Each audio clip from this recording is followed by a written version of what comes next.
Voilà, écoutez, je vous propose qu'on démarre. Je vous remercie déjà d'être présent à ce webinaire, qui est le premier du genre organisé avec Amplea Conseil, euh, invité par Auguste. Donc, je suis Didier Imbert, dirigeant d'Auguste. Et donc, on va vous présenter aujourd'hui un webinaire axé sur les enquêtes de satisfaction, donc obligation ou opportunité. Il va être organisé de la façon suivante. On va vous présenter déjà le cadre légal du recueil des informations. Donc là, Pablo Rubino d'Amplea vous présentera le cadre légal, les bonnes pratiques et l'exploitation de données, la structure d'un formulaire d'enquête, première prestation, et puis la structure type d'une évaluation annuelle de satisfaction. Et puis, je prendrai la suite pour regarder comment mettre en pratique ces évaluations et ces questionnaires dans un logiciel de gestion, en l'occurrence dans Auguste, bien évidemment. Je laisse Pablo, du coup, prendre la parole et se présenter. Je suis directeur d'Amplea donc depuis une dizaine d'années. Amplea est un cabinet spécialisé dans le secteur des services à la personne. Et nous avons créé Amplea pour répondre aux besoins ponctuels ou structurels des acteurs du secteur des services à la personne. Et depuis, on a également accompagné des acteurs du secteur médico-social et des collectivités territoriales. La volonté, c'est vraiment d'accompagner ces structures sur le cadre des structurations de leur offre, de la professionnalisation et également accompagner les projets d'innovation qui peuvent exister dans ce secteur. Aujourd'hui, on a plus de 250 missions de conseil d'accompagnement. On a un point en commun à toutes ces prestations, c'est qu'on a une connaissance approfondie des publics dites fragiles, donc les personnes en situation de handicap et personnes âgées. Et on répond à une grande diversité des acteurs, comme je viens de les citer, et on a un engagement fort qui est de placer l'humain, le capital humain, au centre de nos interventions. Si on peut passer à les slides suivants. Donc nos activités aujourd'hui, ce sont principalement le conseil en la stratégie, notamment dans le secteur des services à la personne, l'accompagnement dans toutes les problématiques d'organisation interne d'une structure de services à la personne, comme également la gestion des ressources humaines, qui est au cœur de l'activité. On est un cabinet d'évaluation externe. On accompagne aussi nos acteurs dans le conseil en communication. Également, on propose des formations à destination des dirigeants. Et puis, on intervient sur un certain nombre de problématiques que vous connaissez, comme la prévention des risques professionnels, la démarche qualité, ou l'élaboration, la réponse à la réglementation en vigueur. Voilà. Une petite... et si on souhaite, on peut avancer. Désolé, je n'ai pas la main sur la présentation. Et récemment, on a monté une nouvelle offre de conseils d'accompagnement qui s'appelle Origami. Si vous voulez, c'est pour pouvoir s'inscrire dans le temps avec les acteurs de services à la personne qu'on propose aujourd'hui un abonnement. C'est un abonnement qui permet aux dirigeants tout simplement de solliciter Amplea à tout moment avec un forfait 10 heures, 20 heures ou 50 heures en fonction des besoins et des projets des organisations. On pourra vous donner plus d'informations à la fin de cette présentation. Si vous voulez, on va revenir vraiment sur le vif du sujet. L'idée, c'était d'aborder un sujet qui est le questionnaire de satisfaction, qui d'abord, c'est une obligation réglementaire. Mais qui dit obligation, dit souvent, voilà, comment on peut répondre à cette obligation en s'inscrivant justement sur peut-être qu'est-ce qui peut nous créer une opportunité au lieu d'une contrainte réglementaire.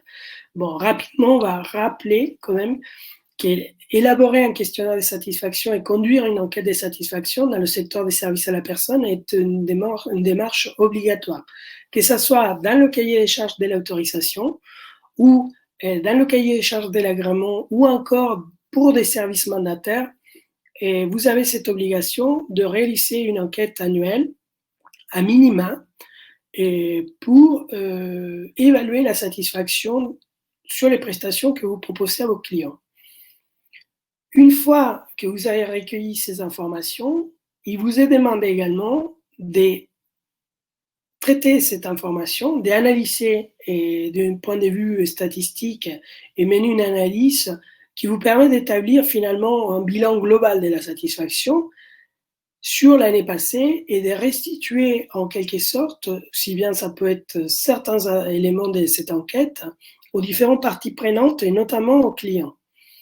Donc, le fait de restituer et de communiquer sur les résultats de l'enquête rentre également dans le cadre obligatoire. On va voir, juste dans cette première partie, qu'une chose sur laquelle c'est répondre à ces cadres légaux et en élaborant une enquête de satisfaction, mais aujourd'hui, à travers les logiciels métiers comme Auguste, nous pouvons aussi améliorer justement ce processus et puis intégrer cette démarche et avec plus de traçabilité et finalement plus de fluidité dans vos organisations. Si vous avez des questions, justement, Didier, remarquez, vous pouvez poser vos questions par chat et moi, je répondrai au fil de l'eau à vos questions. Donc, tout d'abord, pourquoi plutôt une enquête de satisfaction, sachant qu'effectivement, dans ce secteur du domicile, la notion d'évaluation de la satisfaction, elle peut prendre différentes formes. Dans le médico-social, elle prend la forme d'un conseil de la vie sociale, où on se réunit tous autour de la table, mais il est adapté pour un milieu de vie collectif, un EHPAD ou autre. Dans les secteurs des services à la personne, les prestations se passent à domicile, donc parmi les outils les plus adaptés, on y a identifié un questionnaire, une enquête de satisfaction. Alors, cette enquête de satisfaction, elle doit avoir d'abord un objectif.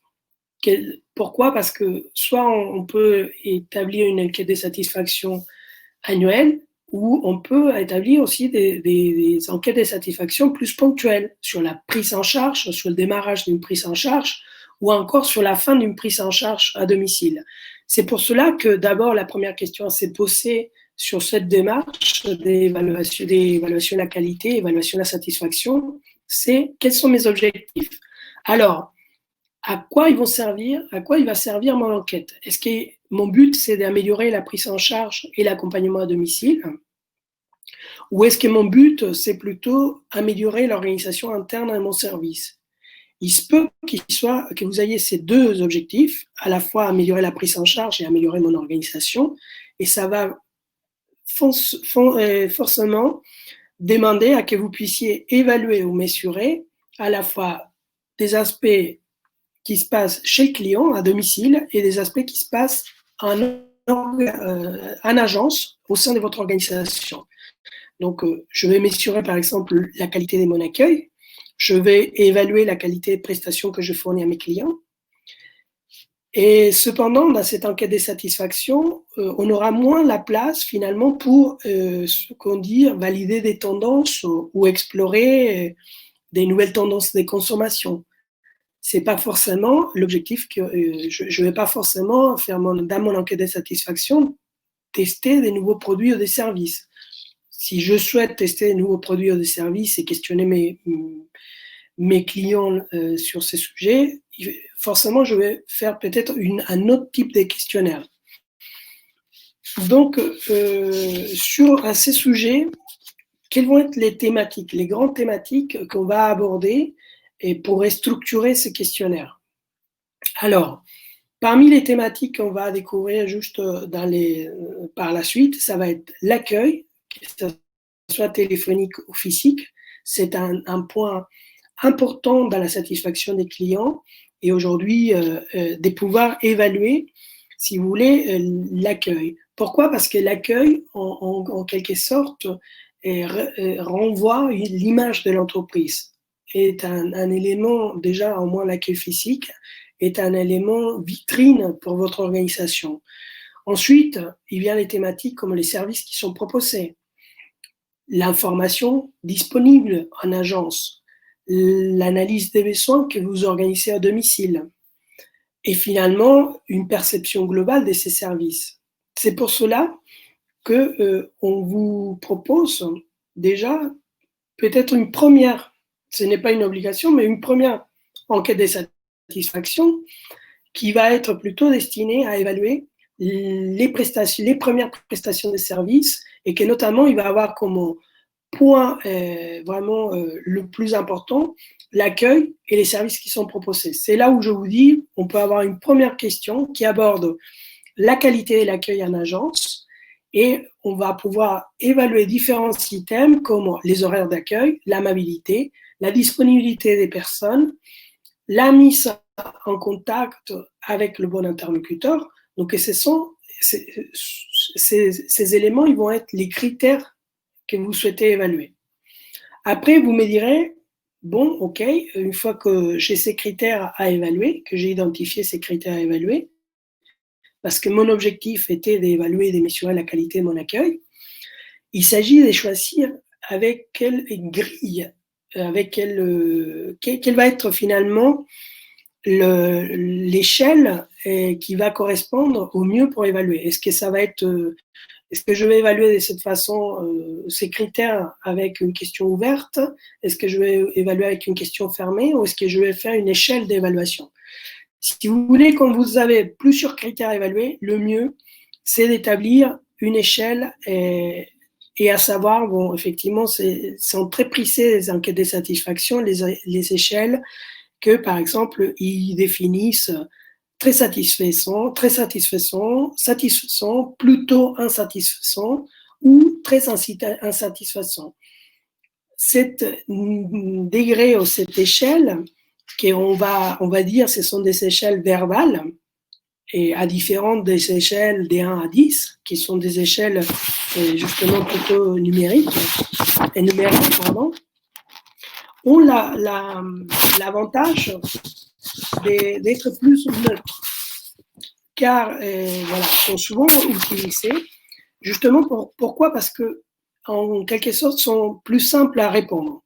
Je peux avoir plus de précision à dire voilà, je suis satisfait ou très satisfait du service qui m'est proposé, à différence avec une échelle où je vais mettre des 1 à 10, où pour moi 10 ça peut être le top, ou 10 ça peut être le moins bon. Si vous voulez, au 8, j'aurais plus de mal, si vous voulez, sur une échelle d'1 à 10, à recenser finalement le degré de satisfaction.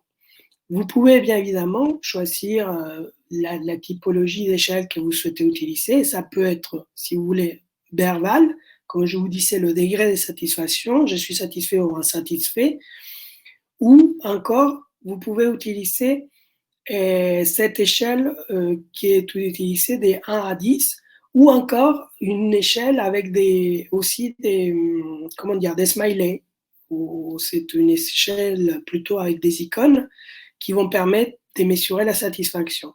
Mais sachez qu'elles sont moins efficaces et on arrive moins à comprendre si le client est satisfait ou pas. Sur les points toujours de cette évaluation, après on peut questionner si l'agence a présenté différents services qui sont proposés aux clients. On est toujours dans le démarrage d'une prestation. Est-ce que les structures, elles peuvent se poser la question, est-ce qu'on a parlé des différentes activités qu'on propose à nos clients? À ce moment-là, ces différents services proposés, on peut aussi s'inscrire dans un questionnement plutôt fermé. On vous a présenté les services, oui ou non? Et si non, on peut aussi rajouter, est-ce que vous souhaitez avoir cette information? Là, on est vraiment dans une enquête de satisfaction qui explore aussi la connaissance des clients d'autres services qui sont proposés au sein de l'agence. Donc, cette question fermée ou pas, alors je pourrais vous ajouter quelques informations complémentaires. Si vous voulez,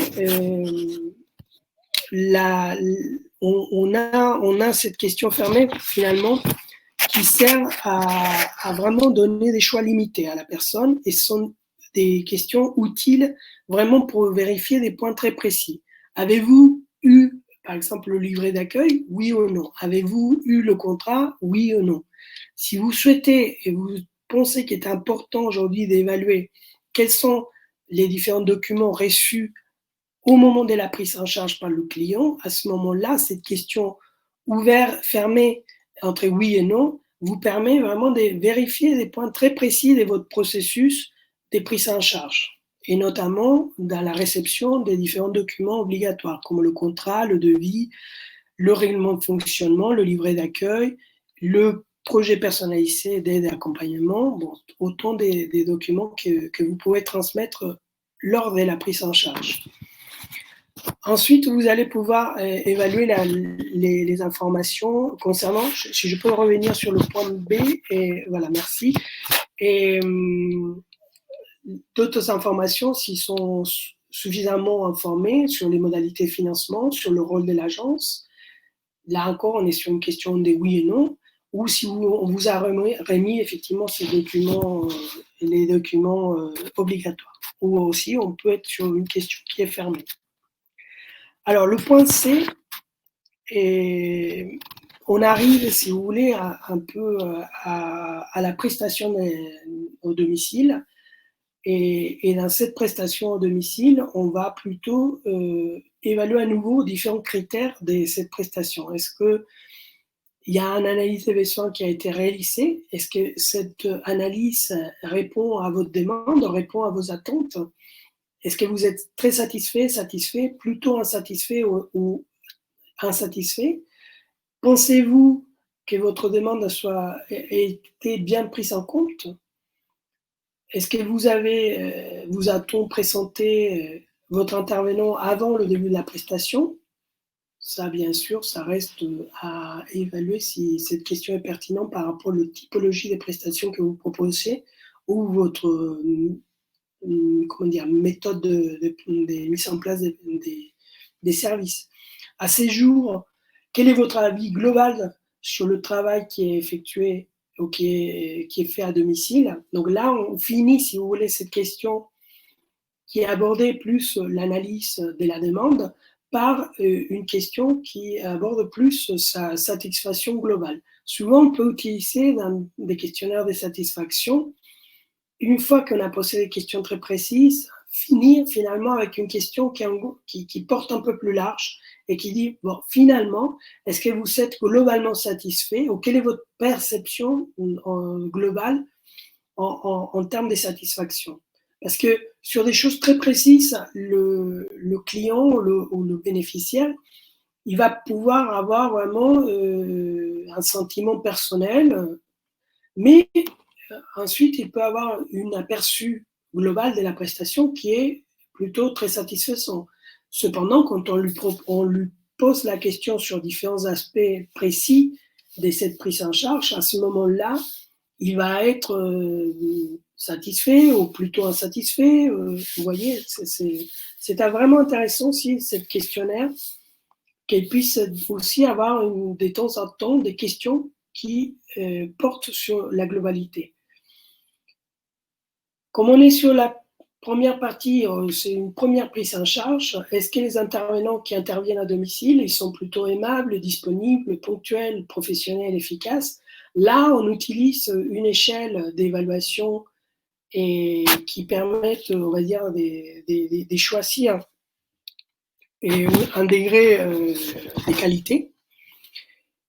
Et ça va permettre surtout à l'organisation d'évaluer finalement quelle est la satisfaction ou quel est le sentiment qu'ils peuvent avoir vis-à-vis des professionnels. Il faut rester, globalement, il faut rester neutre.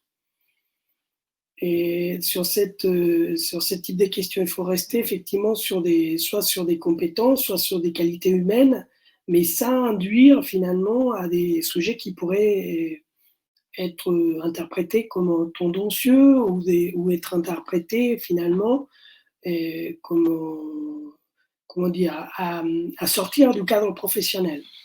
Pour ce type de questions, je vais vous préciser quel est le type d'évaluation qu'on peut porter. Donc, si vous voulez, pour cette question où les intervenants qui interviennent à domicile, est-ce qu'ils sont aimables, disponibles, à l'écoute, ponctuels, professionnels, efficaces, on peut utiliser une échelle toujours verbale où on peut dire toujours, souvent, parfois ou rarement.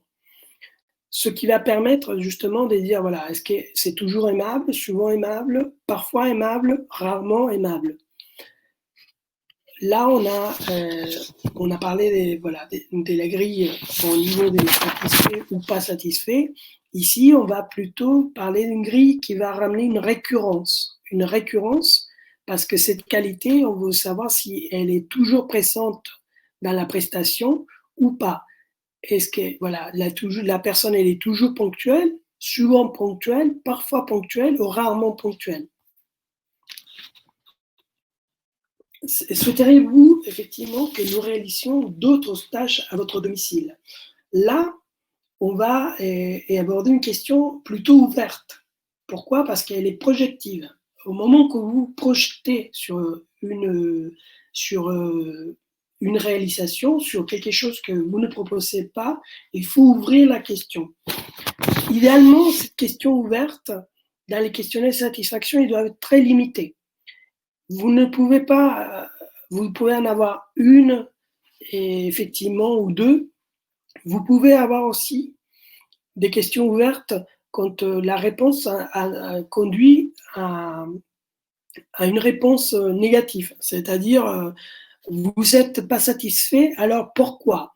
Et le pourquoi, ça laisse la place, bien sûr, à que la personne elle puisse s'exprimer. Donc, le pourquoi est vraiment ce qu'on va chercher avec une question ouverte dans un questionnaire de satisfaction.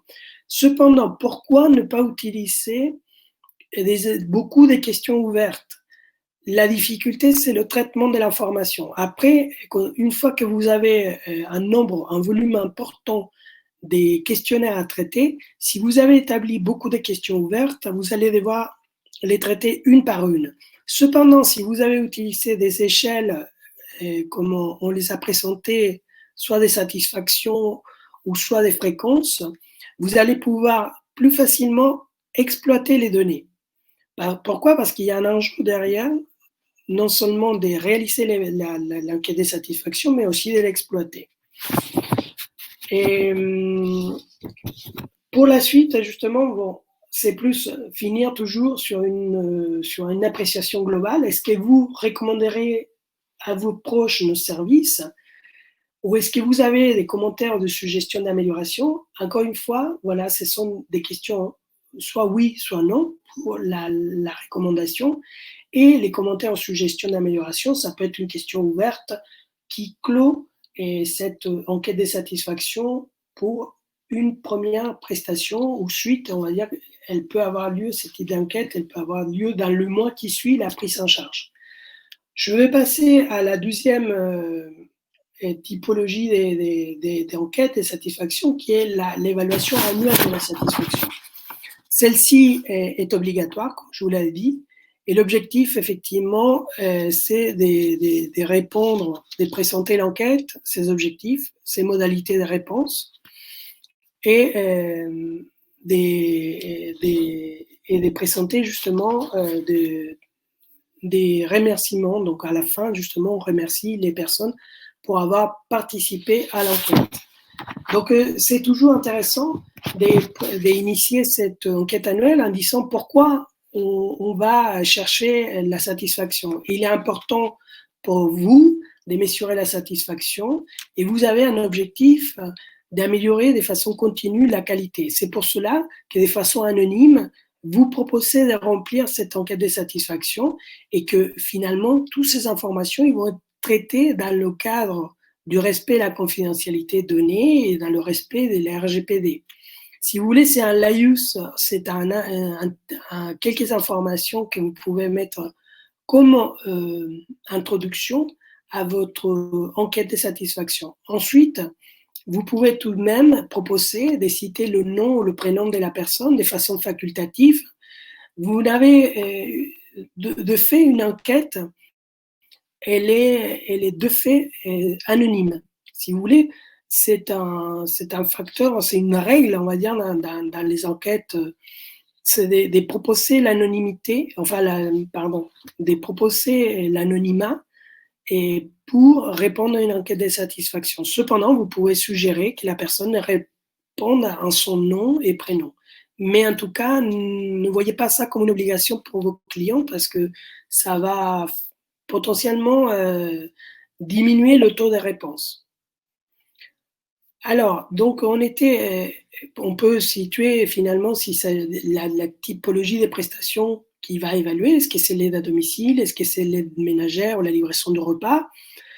Après, on va évaluer la relation entre l'agence et le client. Toujours, on va sélectionner des critères pour évaluer cette relation avec l'agence. Est-ce qu'il y a une disponibilité, par exemple la disponibilité de l'interlocuteur, du référent, la prise en compte des demandes, des remarques dans la transmission d'informations, la qualité des contacts, l'organisation du remplacement des intervenants en cas d'absence, la facturation, le traitement des réclamations. Ce sont des sujets que vous pouvez évaluer, encore une fois, à une échelle de satisfaction. C'est-à-dire est-ce que je suis très satisfait, plutôt insatisfait ou insatisfait. Vous pouvez également suivre cette question avec des questions fermées. Est-ce qu'au cours de l'année, vous avez eu au moins un entretien avec une responsable pour faire le point sur vos besoins et vos attentes, ou pour encore suivre votre projet personnalisé d'accompagnement? Alors, c'est des questions fermées, oui ou non. Sinon, alors pourquoi? Et là, vous pouvez demander pourquoi, parce qu'ils ne m'ont pas sollicité, donc la personne, ou parce que je refuse ce type de démarche. Globalement, quel est votre avis sur la relation avec votre agence? Et vous finissez toujours par une question d'appréciation globale. Donc, si vous me suivez sur cette question, alors on a commencé par évaluer la relation avec l'agence sur des points très précis qui cherchent un objectif, améliorer l'organisation interne de mon service. Et on finit finalement avec une appréciation globale qui, quant à elle, elle cherche plutôt à mesurer, savoir si malgré peut-être des points qui sont précis, qui sont peut-être pas très satisfaisants pour le client, mais est-ce que globalement, il a une perception de satisfaction ou pas? Si vous voulez, on peut avancer sur le slide suivant. Dans l'évaluation annuelle, on va voir ensuite une dimension, on a évalué la relation avec l'agence, désormais on va évaluer aussi la relation avec l'aide ménagère ou l'aide à domicile. À ce moment-là, les questions, la deuxième partie de cette questionnaire de satisfaction, il va se pencher plutôt sur qu'en pensez-vous des prestations qui sont effectuées? Est-ce que ces prestations effectuées, elles sont plutôt, est-ce qu'elles répondent à vos attentes et à vos besoins? Est-ce qu'il y a une qualité de travail? Est-ce qu'elles s'articulent entre les différents intervenants? C'est-à-dire, est-ce qu'il y a une dimension des coordinations? Et là, encore une fois, on va pouvoir mettre cette échelle de très satisfait, plutôt satisfait ou insatisfait. Le personnel qui intervient, on va revenir sur le même type d'évaluation. Est-ce qu'il est toujours ponctuel? Est-ce qu'il est souvent aimable? Est-ce qu'il est parfois ponctuel? Est-ce qu'il est toujours professionnel? Si vous voulez, là, on revient à nouveau sur ces critères qui sont des qualités soit humaines ou soit des compétences très spécifiques qu'on souhaite évaluer. Sachez que pour ce type d'évaluation, on peut changer d'une année à l'autre. On peut se dire, tiens, on constate que nos salariés, ils ont des problématiques de ponctualité, globalement. Et pour en être sûr, on va évaluer auprès de nos clients cette année, on va plutôt insister sur la question de ponctualité. On va peut-être décliner ce sujet, la ponctualité, et sur différents critères plus spécifiques. Donc, c'est important toujours de ne pas, tous les ans, systématiquement, renouveler la même enquête. L'idéal, c'est qu'on puisse évaluer par des cycles, que vous puissiez construire une enquête que vous allez utiliser sur 2-3 ans. Pourquoi? Parce que l'enquête de satisfaction, c'est une façon d'observer l'évolution de la qualité que vous proposez. Donc, il peut être intéressant quand même qu'une même enquête, elle ait une fréquence, c'est-à-dire que sur 2-3 ans, on va évaluer ces mêmes questions. Cependant, on peut faire évoluer tous les 3 ans, tous les 4 ans, l'enquête pour explorer des nouveaux aspects de mon organisation. Rappelez-vous que si votre enquête ne répond plus à vos objectifs, ça ne sert à rien de continuer sur ces mêmes typologies d'enquête.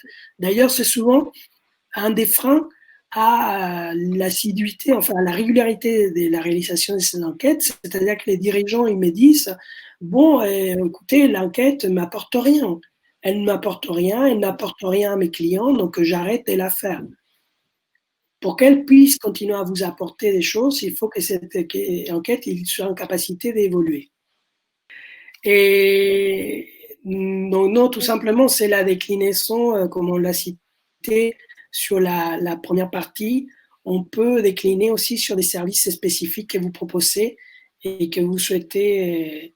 Et finalement, toujours conclure sur une question qui peut être ouverte ou une question justement qui ouvre à à des suggestions beaucoup plus larges, comme on l'a vu avec la première enquête. En tout cas, voilà, j'espère vous avoir donné un aperçu sur 2 typologies d'enquêtes qui permettront, et on va vous transmettre le support, mais qui vous permettront d'élaborer vos propres enquêtes de satisfaction.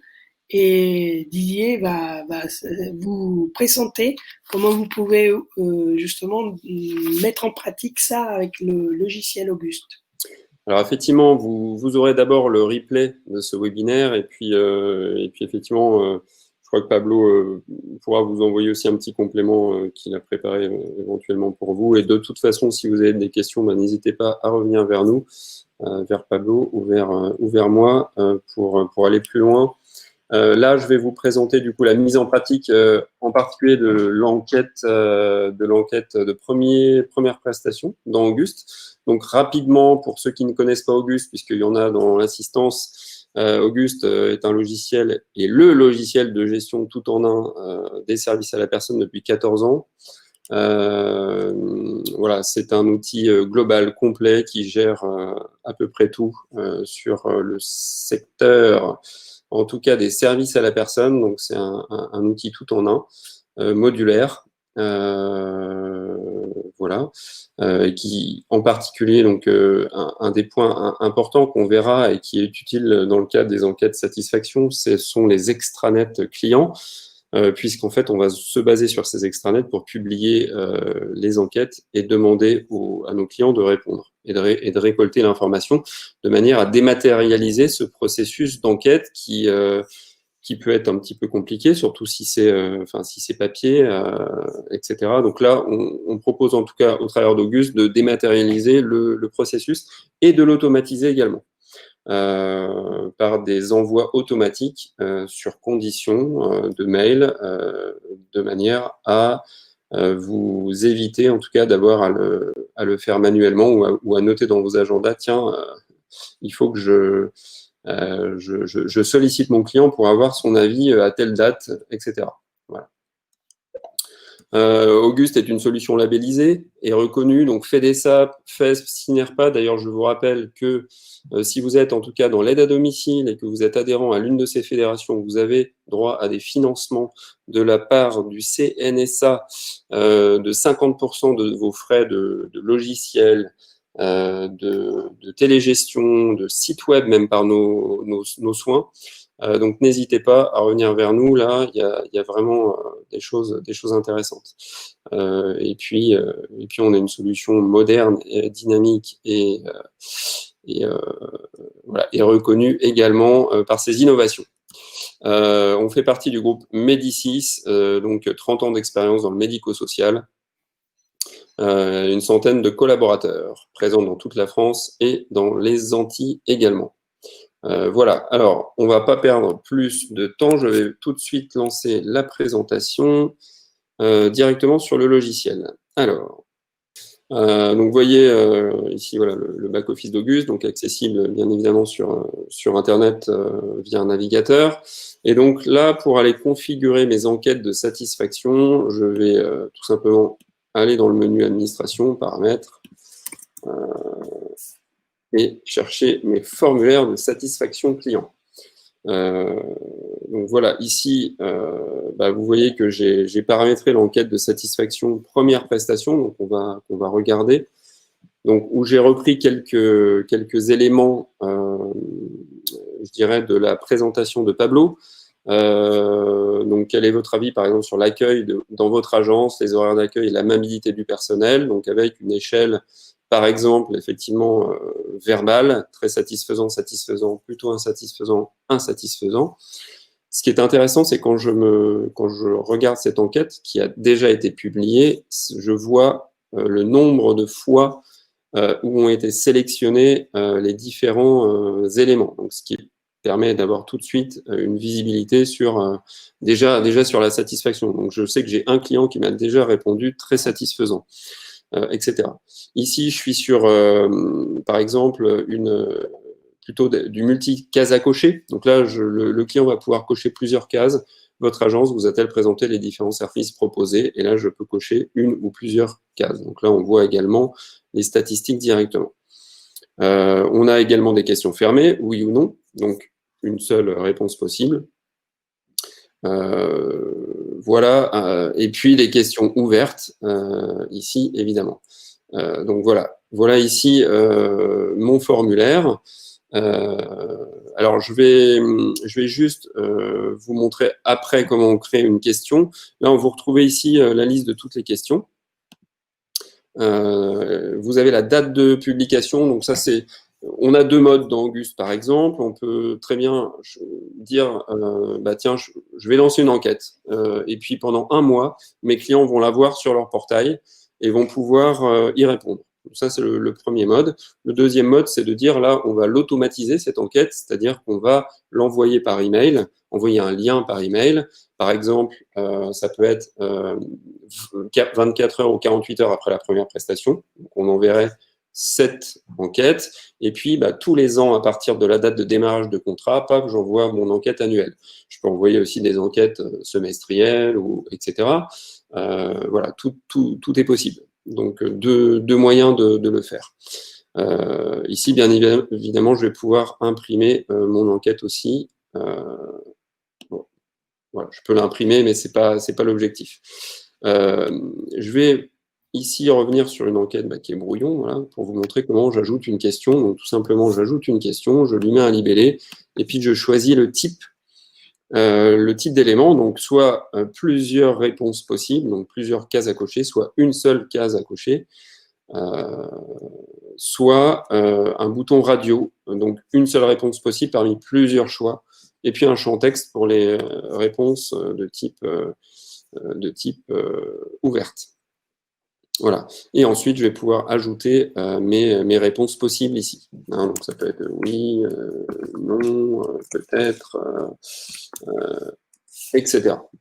Donc, voilà pour la création ici des enquêtes. Alors, voyons maintenant comment mon client, en tout cas, va pouvoir visualiser son enquête sur son portail après avoir soit cliqué sur un lien, dans le cadre d'une enquête automatisée, soit il sera sur son portail et il aura vu finalement, je vais vous montrer ça tout de suite. Donc, je vais partager cette fois l'espace du client. Voilà, donc là, je suis sur l'espace d'un client et je vois ici, alors, on aurait pu aussi le mettre en évidence sur la page d'accueil si on le souhaite. Mais en tout cas, on a ici, votre avis nous intéresse. Et donc, si je clique, j'ai accès à l'enquête. Et donc là, je vais pouvoir renseigner les différents paramètres. Hop. Je fais de l'aléatoire. Tac. Là, vous voyez que vous retrouvez les éléments qui ont été présentés par Pablo. Paf, et je ne vais pas mettre de questions de réponse ouverte, et je valide mon questionnaire. Et donc, le résultat est enregistré. On a le message de remerciement. Et donc, maintenant, je vais revenir du coup sur mon back-office pour voir où est-ce que je récolte finalement mes données dans Auguste. Hop. Alors, d'une part, hein, vous les retrouvez évidemment là où je vous l'avais montré tout à l'heure, c'est-à-dire ici dans l'enquête elle-même, où là maintenant, je vois que j'ai 2 réponses hein, ici, donc voilà, j'ai le panaché de mes réponses. Mais vous pouvez également la voir ici, formulaire de satisfaction. Alors, vous pouvez trier par enquête si vous avez plusieurs enquêtes. Et là, j'affiche tous mes résultats. Ici, avec des filtres possibles. Hein, si je veux, par exemple, filtrer, tiens, je vais regarder ceux qui ont répondu non à cette question, etc. Voilà, vous avez en fait tous vos résultats et donc vous pouvez bien évidemment exporter ça sur Excel pour le retraiter si vous le souhaitez.